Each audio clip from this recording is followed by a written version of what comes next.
Boa tarde, meus irmãos. Que Jesus, nosso Mestre amado, permaneça conosco. Que Maria, nossa Mãe amantíssima, nos cubra com seu manto de proteção e de amor, nos permitindo o encontro de muita paz. Nossos agradecimentos sempre à direção da casa, pela oportunidade de estarmos juntos no estudo do livro Nosso Lar. No capítulo que veremos hoje, o capítulo 37, nós acompanhamos André, ainda muito tocado pelo seu último encontro com sua mãe, e pensativo sobre as considerações que ouvira, principalmente quanto ao valor do bônus hora. Nós já conversamos aqui há algumas semanas atrás sobre o bônus hora, que é uma forma de medir a produção pelas horas trabalhadas na espiritualidade. Para nós, que ainda estamos tão ligados à matéria, essa medida nos auxilia, criando uma espécie de ficha de serviço, onde as atividades desenvolvidas enquanto o espírito se encontra na erraticidade pode ser anotada. Porque trabalhar e progredir sempre é uma necessidade do espírito, esteja ele encarnado ou desencarnado. Nós já conversamos aqui também sobre o trabalho. A lei do trabalho faz parte das leis morais descritas na terceira parte do Livro dos Espíritos. E Joana de Ângeles, no livro Leis Morais da Vida, nos diz que o trabalho é, ao lado da oração, o mais eficiente antídoto contra o mal, porquanto conquista valores incalculáveis com que o espírito corrige as imperfeições e disciplina a vontade. A mãe de André o alerta dizendo que o critério quanto ao valor da hora, o valor do bônus hora, pertence exclusivamente a Deus. Ou seja, existe uma medida de qualidade do nosso trabalho que nós precisamos estar atentos. Mas todo trabalho por si só, trabalho por trabalho, não é válido? Todo aquele que se coloca à disposição para o trabalho redentor não deveria usufruir da mesma remuneração?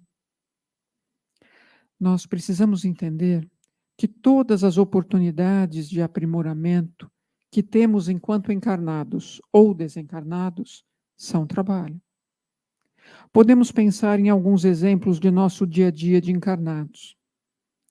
Ouvir com atenção e desvelo um irmão que te procura no momento de dificuldade é trabalho redentor da caridade. Cuidar dos pequenos ou dos idosos que a vida te colocou nos braços é trabalho redentor, desenvolvendo o sentimento de amor e semeando o perdão entre irmãos.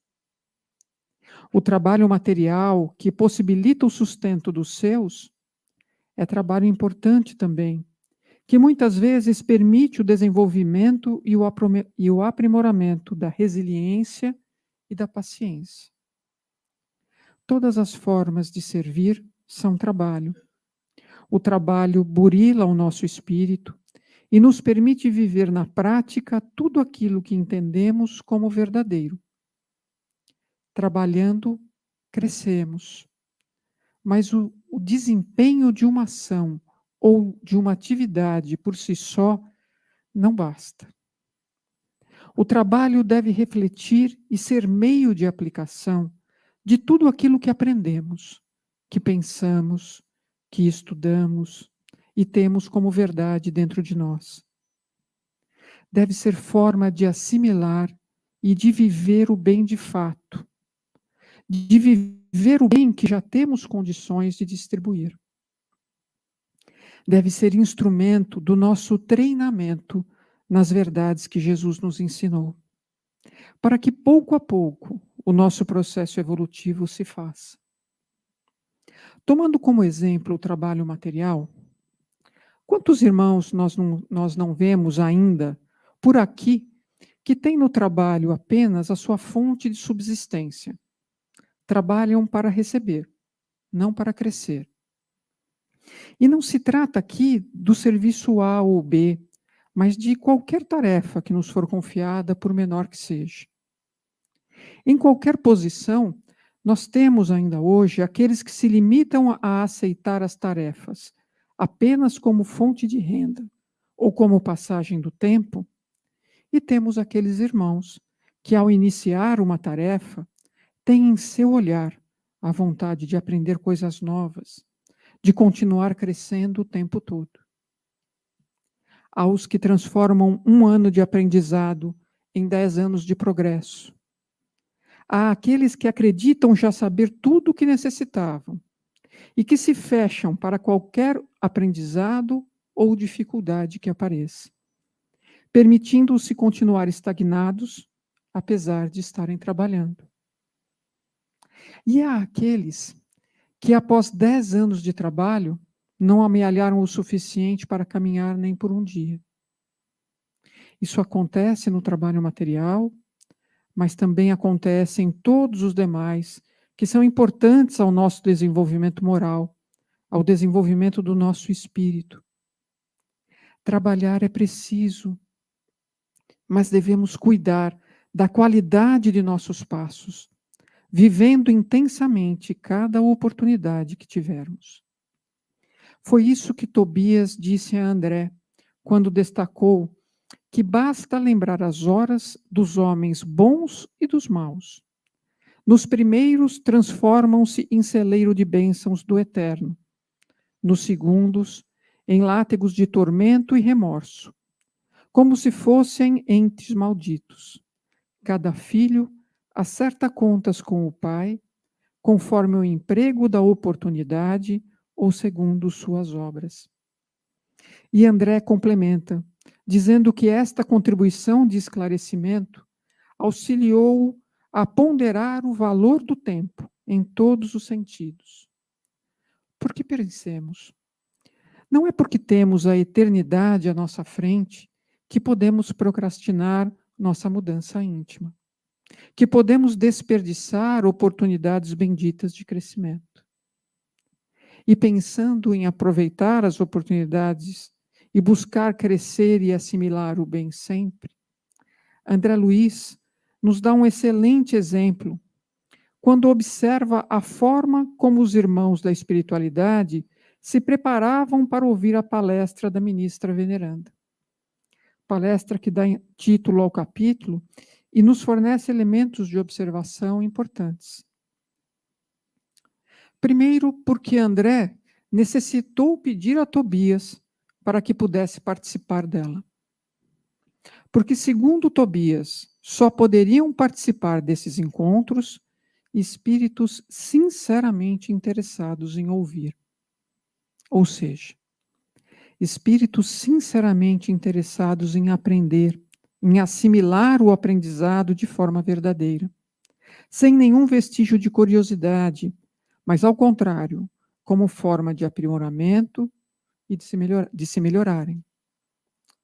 Segundo, porque ela era composta por espíritos que poderiam argumentar e questionar a ministra, e por outros, a maioria, por sinal, que apenas ouviria a palestra. André diz que de um grupo de cerca de 1000 pessoas, apenas poucas, por volta de 20, estariam em condições de argumentar. São os que adquiriram esta condição pela sua aplicação, pelo seu conhecimento do assunto, que seria destacado pela ministra naquela oportunidade. E aí a gente fica pensando em nós, não é, meus irmãos? Porque isso é tão comum. Quando nós nos colocamos em aprendizado, seja ouvindo uma palestra, seja participando de um curso onde é possível a troca de informações ao final, normalmente a grande maioria dos questionamentos não estão voltados para o aprofundamento do assunto discutido, mas para a solução de problemas e dúvidas de cunho pessoal. Porque, na verdade, nós não estamos preparados para entender a verdade e aprofundar os nossos conceitos, mas, ao contrário, estamos preocupados em justificar os nossos atos ou em resolver as dificuldades e problemas do nosso eu. E aí o atraso em nosso processo evolutivo, ele é inevitável.